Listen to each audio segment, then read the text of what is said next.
Alexander Gomez ng Batch 3. At ang topic po na tatalakay natin ngayon ay praying with faith. Ngayon po ang ating pag-aaralan ay tungkol sa Matthew chapter 8 verses 5 to 10. At buksan po natin ang ating puso at isip sa magandang salita ng Diyos.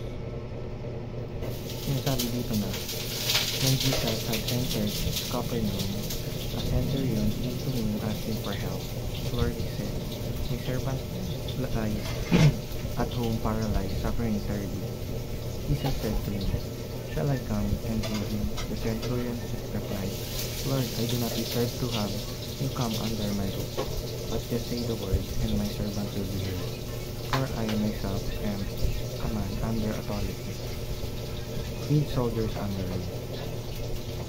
I tell this one, go, and he goes, and that one, come, and he comes, and say to my servant, do this, and he does this.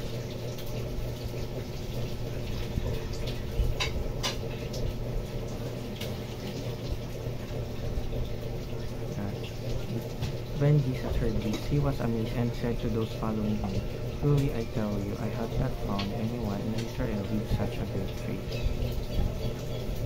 Sinasabi sa verse na matatanggap pa natin ang kapangyarihan ng Holy Spirit na siyang makapapalakas sa atin at gagabay sa atin sa lahat ng tatahakin natin desisyon sa buhay. Tayo rin ay magiging witness o mag-testify kung gaano ito kabuti sa ating buhay. Teaching number 1. He seeks the right person. Jesus seeks the right person. Alam niya kung sino ang mga tunay na nanampalataya sa kanya at ang mga taong ito ay hindi mapapahamak.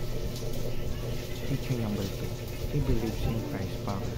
Ang pangalawang katuruan ay maniwala tayo sa kapangyarihan ng Diyos na baguhin ang buhay natin sapagkat He is the Lord of all. He is above us and He is an all-knowing God.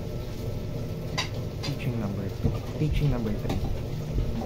He causes Jesus to marvel at His feet. Ang huling katuruan ay ang pananampalataya natin sa Lord Jesus Christ ang mas lalo nagtataas sa Kanya at ang mabarbel sa Kanya upang mas lalo siyang maitaas bilang Diyos. Application number 1. Seek God first. Sa lahat ng bagay ay pagkakataon, unahin natin ang Panginoon at magkaroon ng relationship sa Kanya and He will give us everything that we need. Application number 2. Put your faith in His power. Maniwala tayo sa kapangyarihan ng Diyos at sa kung paano niya mapaguhin ang buhay natin. Application number 3. Exercise an impressive faith. Ngayon pa lang ay dapat maipakita na natin ang tiwala at pananampalataya na meron tayo sa Kanya. At sa lahat ng ginagawa natin, siya ang ating papurihan at itaas. Yun lamang.